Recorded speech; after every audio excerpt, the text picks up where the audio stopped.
නමෝ තස් භගවතු අරහතු සම්මා සම්බුද්දස්ස. නමෝ තස් භගවතු අරහතු සම්මා සම්බුද්දස්ස. නමෝ තස් භගවතු අරහතු සම්මා සම්බුද්දස්ස. වංසෝ විසාලෝභ යථා විසන්තෝ පුත්තේ සුධාරේ සුධයා අපේඛා වංශ කලීරෝව අසංජමානෝ ඒකෝ චරේ කංග විසාන කම්පෝති. අති ගෞරවනීය පූජනීය මහා සංඝරත්නයන් අවසරයි ශ්‍රද්ධාවන්ත කාරුණික පින්නතුනි, අද දවසේදී ධර්මානුශාසනාව සඳහා මාතෘකා වශයෙන් තබන්නට යෙදුනේ කග්ගවිසාන සූත්‍රයේහි 4 වෙනි ගාථා රත්නයයි. මේ කග්ගවිසාන සූත්‍රය ශ්‍රවණය කරන්නට අපට හැකියාවක් ලැබුණේ ලෝතර තථාගත සම්මා සම්බුදුරජාණන් වහන්සේ නිසා. ඒ උතුමන් වහන්සේ ලෝකයට අනුකම්පාවෙන් මේ උතුම් වූ පසේ බුදුරජාණන් වහන්සේලාගේ ගුණස්කන්ධය පිළිබඳව දේශනා කරන්නට යෙදුණා. එම නිසා සම්මා සම්බුදුරජාණන් වහන්සේ කෙරෙහි ශ්‍රද්ධාව පිහිටුවාගෙන අපි නොඇසුවා වූ ඒ උතුම් වූ පසේ බුදුරජාණන් වහන්සේලාගේ ගුණස්කන්ධය පිළිබඳව මනසේ ශ්‍රවණය කරලා හිතේ ශ්‍රද්ධාව ගෞරවය පිහිටුවා ගන්න.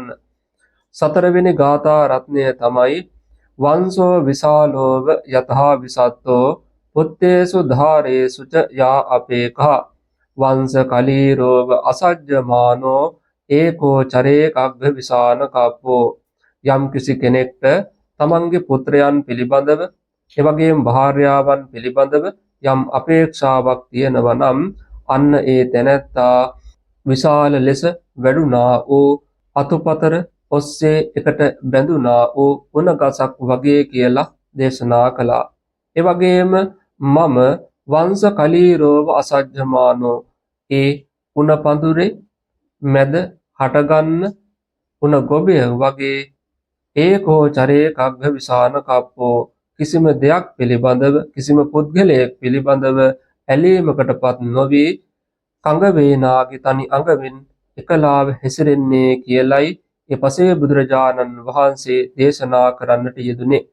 ඒ උතුම් වූ පසේ බුදුරජාණන් වහන්සේ මේ විදිහට තමන්ගේ ජීවිතය පිළිබඳව තේරුම් ගන්නට හේතු වුණේ ඒ උතුමන් වහන්සේගේ ජීවිතයට පැමිණුණා වූ කාරණාවක් හේතු කරගෙනයි.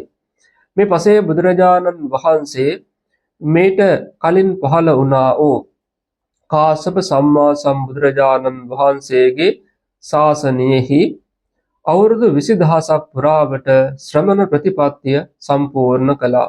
ඒ වගේම ගතපච්චාගතවත සම්පූර්ණ කරන්නට යෙදුණා. ගතපච්චාගතවත පිළිබඳව අපි කලින් මතක් කරලා තියෙනවා. සාමාන්‍යයෙන් මතක් කරොත් ගතපච්චාගතවත සම්පූර්ණ කරන උතුමන් වහන්සේ පිණ්ඩපාතේ වඩින වෙලාවේදීත් ඒ වගේම පිණ්ඩපාතේ වැඩලා නැවත විහාරස්ථානයට පැමිණෙන වෙලාවේදීත් තමන් යම්කිසි කර්මස්ථානයක් අරගත්තා නම් ඒ කමඨහනින් යුක්තව තමයි උතුමන් වහන්සේ ගමන් කරන්නේ, කාලය ගත කරන්නේ.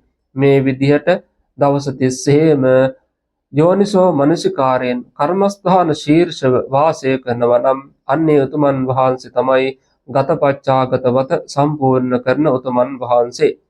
මේ උතුමන් වහන්සේ ඒ වෙනකොට ධ්‍යාසංග කල්පලක්ෂයක් පුරාවට පාරමිතා ධර්මයන් සම්පූර්ණ කරගෙන ඇවිල්ලයි හිටියේ පසේ බුද්ධත්වයේ සඳහා.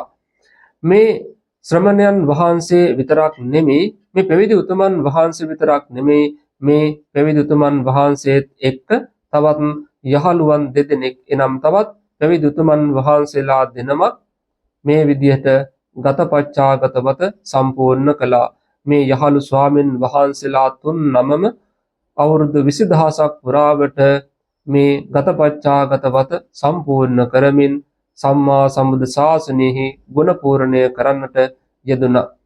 කාලයාගේ ඇවෑමෙන් යතුමන් වහන්සේලා 3 මිය පරලොව ගිහිල්ලා දිව්‍ය ලෝකේ උත්පත්තිය ලැබලා දිව්‍ය සම්පත්තිය බොහෝ කාලයක් තිස්සේ අනුභව කරලා ඒ දෙවිවරුන් 3 දෙනාගෙන් වැඩිමහලු දෙවියා චුත වෙලා මනුෂ්‍ය ලෝකේ බර්ණස් නුවර උත්පත්තිය ලැබුවා රාජ කුලයෙහි.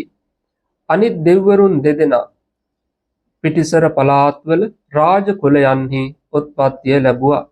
මේ විදියට සියලු දෙනාම සුදුසු වයසට පැමිණුණාට පස්සේ බර්ණස් නුවර රාජ කුලයෙහි උත්පත්තිය ලැබපු ඒ රාජ කුමාරයා රාජ්‍යත්වයට පත් වුණා බර්ණස් රජතුමා වශයෙන්. සෙසු පිටිසර පළාත්වල උත්පත්තිය ලැබපු ඒ කුමාරවරුන් දෙදෙනා සුදුසු කාලයේදී මේ මනුෂ්‍ය ජීවිතය පිළිබඳව, සත්ව ලෝකය පිළිබඳව, සංස්කාර ලෝකය පිළිබඳව කලකිරිලා ඒ උතුමන් වහන්සේලා ධර්මය අවබෝධ කරන්නට යෙදුණා. උතුම් වූ පසේ බුද්ධත්වය අවබෝධ කරන්නට යෙදුණා. ඉන් අනතුරුව උතුමන් වහන්සේලා නන්ද මූලක පර්වතයට වැඩම කරලා එහි කාලය ගත කරන්නට යෙදුණා. දවසක් දා මේ පසේ බුදුරජාණන් වහන්සේලා දෙනම තමාගේ අතීත ජීවිතය පිළිබඳව විමසා බලනවා. කෙසේනම් මොන වගේ පින්කමක් කරලා අපි පසේ බුද්ධත්වයට පත් වුණාද කියලා මේ විදියට ආවර්ජනා කරලා බලනවා. මේ විදියට ආවර්ජනා කරනකොට ඒ උතුමන් වහන්සේලාට සිහිපත් වුණා කාශ්‍යප බුදු ශාසනය. කාශ්‍යප බුදු ශාසනය අපි දෙන්නා ඇතුළු තවත් යහළුවෙක් එකට එකතු වෙලා ශ්‍රමණ ප්‍රතිපත්තිය සම්පූර්ණ කරන්න යෙදුණා. ඒ අතරින් වැඩිමහලු සහෝදරයා දැන් කොහෙද ඉන්නේ? අපි අනිත් දෙන්න නම් මේ වෙනකොට පසේ බුද්ධත්වය අවබෝධ කරලා කියලා මෙන්න මේ විදියට මේ දෙන්නා විමසා බලන වෙලාවේදී තමන් එක්ක පාරමිතා ධර්මයන් සම්පූර්ණ කරපු වැඩිමහලු ශ්‍රමණයන් වහන්සේ කොහෙද කියලා විමසා බැලුවා. ඒ වෙනකොට ඒ කෙනත් බර්ණස් නුවර රාජ්‍යත්වයට පත් වෙලා ඉන්නවා කියලා දැනගෙන ඉවර වෙලා මේ කෙනාට අරමුණක් පෙන්නලා මේ ශ්‍රමණ ධර්මයට යොමු කරන්නට ඕනේ කියලා මේ පසේ බුදුරජාණන් වහන්සේලා දෙනම තමන්ගේ කාශ්‍යප බුදු ශාසනයේ යහළු ශ්‍රමණයන් වහන්සේව බේරා ගන්නට එදා බර්ණස් නුවරට වැඩම කරා. බර්ණස් රජතුමා රජ උයනට යන වෙලාවේදී මේ පසේ බුදුරජාණන් වහන්සේලා දෙනම උණ පඳුරක් සමීපයට වෙලා වැඩ වාසය කරනවා. ඒ වෙලාවේදී බොහෝ ජනතාව රජතුමා දිහා බලන්නේ නැතුව මේ පසේ බුදුරජාණන් වහන්සේලා දිහා බලාගෙන ඉන්නවා. ඒ වෙලාවේදී රජතුමා හස්තියාගේ පිට නැගිලා යන වෙලාවේදී මේ කුමක් නිසා මහ ජනතාව කවුරු දිහා බලනවාද කියලා බලන වෙලාවේදී මේ පසේ බුදුරජාණන් වහන්සේලා දැක්කා. ඒ වෙලාවේදී හිතට මහා සතුටක් ප්‍රීතියක් හටගත්තා. අතීතය සිහිපත් වුණා. අතීතයේ පුරුද්ද මතු වුණා. ඊට පස්සේ මොකද කළේ? මේ පසේ බුදුරජාණන් වහන්සේලා ගාවට ගිහිල්ලා වන්දනා කරලා අසා සිටියා. ස්වාමින් වහන්සේලාගේ නම් මොනවද? ඒ වෙලාවේදී මේ පසේ බුදුරජාණන් වහන්සේලා මතක් කරා අපි අසජ්ජමානා, අපි නොයැලෙන්නාහු කියලා ප්‍රකාශ කළා. ඒ වෙලාවේදී රජතුමා අහනවා ඒකේ තේරුම මොකක්ද? ඒ වෙලාවේදී පසේ බුදුරජාණන් වහන්සේලා මතක් කරනවා අපි කිසිම දෙයකට ඇලෙන්නේ නැහැ. අපි කිසිම වස්තුවකට ඇලෙන්නේ නැහැ. එම නිසා අපි අසජ්ජමානා කියලා ප්‍රකාශ කළා. ඒ වෙලාවේදී නැවත පසේ බුදුරජාණන් වහන්සේ මතක් කරනවා රජතුමනි මේ උණ පඳුර පේනවද? මේ උණ පඳුරේ වැඩුණා වූ සෑම උණ ගහක්ම එකට බැඳිලායි තියෙන්නේ. අතු වලින් රිකිලි වලින් එකට බැඳිලායි තියෙන්නේ. එහෙම බැඳිලා තියෙනකොට මේ උණ පඳුරේ එක උණ ගහක් කපලා යටින් කපලා නැත්තම් මැදින් අගින් කපලා ඇද්දොත් එළියට ගන්නට උත්සාහ කළොත් ඒක කරන්න අපහසුයි. මොකද අනිත් ඒවත් එක්ක බැඳිලා තියෙන නිසා. ඒ වගේ තමයි නුඹත් මේ විදියට අඹුවන් කෙරෙහි, දරුවන් කෙරෙහි, ඒ වගේම රාජ්‍යත්වයේ කෙරෙහි, ජනතාව කෙරෙහි, ලෝකයේ කෙරෙහි බැඳිලායි සිටින්නේ. නමුත් අපි එහෙම බැඳිලා නැහැ. නුඹට පේනවා ඇතිනේ මේ උණ පඳුරේ මැද තියෙනවා උණ ගොබයක්. මේ උණ ගොබය තාම අතුරු රිකිරි ඔස්සේ වැඩිලා නැති නිසා එකට බැඳිලා නැහැ. ඒ උණ ගොබය අගින් හෝ මුලින් හෝ කැපුවට පස්සේ පහසුවෙන් එළියට ගන්න පුළුවන්. ඒ වගේ තමයි අපි මේ ලෝකයේ කෙරෙහි බැඳිලා නැහැ. එම නිසා අපි කිසිම වස්තුවක් පිළිබඳව කිසිම දෙයක් පිළිබඳව බැඳිලා නැති නිසා සුවසේ ගමන් කරනවා කියලා ඒ පසේ බුදුරජාණන් වහන්සේලා මතක් කරලා නැවත අහසින්ම රජතුමා බලා සිටිද්දීම නන්ද මූලක පර්වතයට වැඩම කරන්නට යෙදුණා.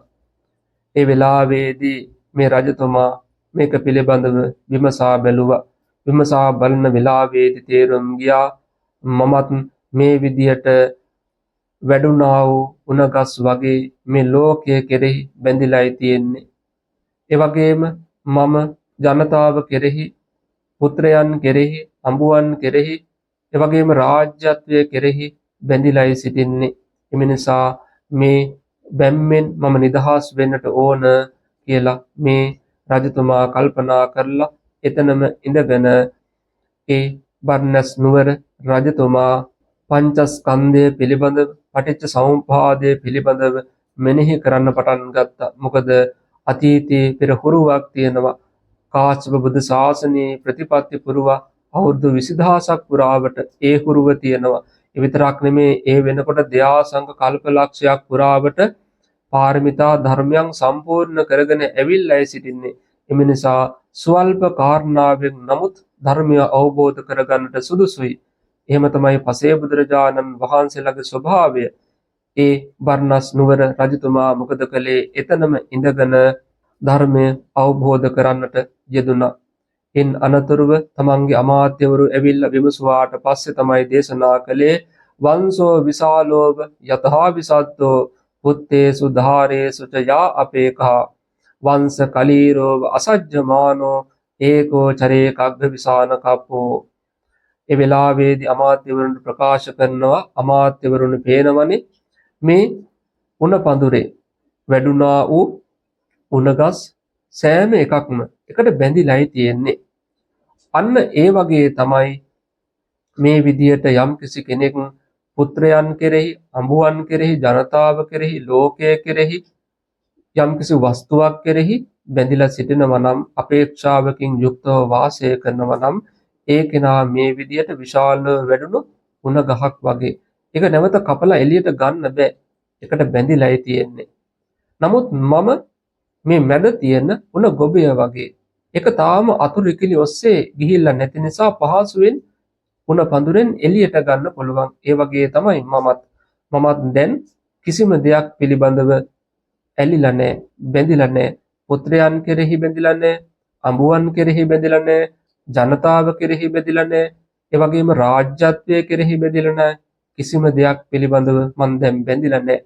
එම නිසා මම ඒකෝචරේ කග්ගවිසාන කප්පෝ කඟ වේනාගේ තනි අඟමින් එකලාව හැසිරෙන්නේ කියලා තමන්ගේ අමාත්‍යවරුන්ට දේශනා කරන්නට යෙදුණා.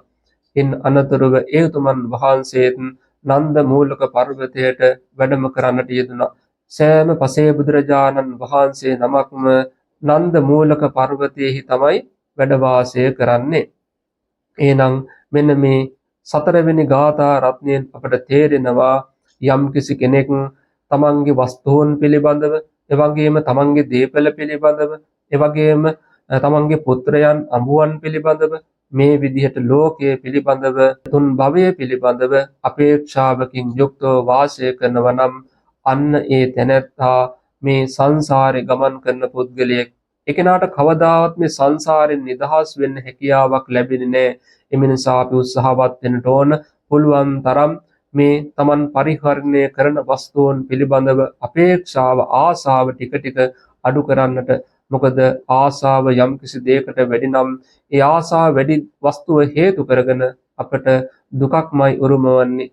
අන්න මේ කාරණාව හොඳට තේරුම් අරගෙන මේ විදිහට තමන්ගේ ජීවිතයට හමු වෙන සෑම කරුණක් ඔස්සේම ධර්මයක් මතු කර ගන්නට මේ ධර්ම කාරණාව හේතු වාසනා වේවා කියලා අපි මේ වෙලාවේදී ආශිර්වාද කරනවා. අභිවාදන සීලිස්ස නිච්ඡං වද්ධාපචායිනෝ චත්තාරෝ ධම්මා වඩ්ඩන්ති ආයුවන්නෝ සුඛං බලං ආයුරාෝග්‍ය සම්පත්තේ සග්ග සම්පatti මේවච අතෝ නිබ්බාන සම්පත්තේ ඉමිනාතේ සමිඤ්ඤතෝ. නිදුක් වේවා, නිරෝගී වේවා, සුවපත් වේවා, දීර්ඝාසු ලැබේවා. සාදු සාදු සාදු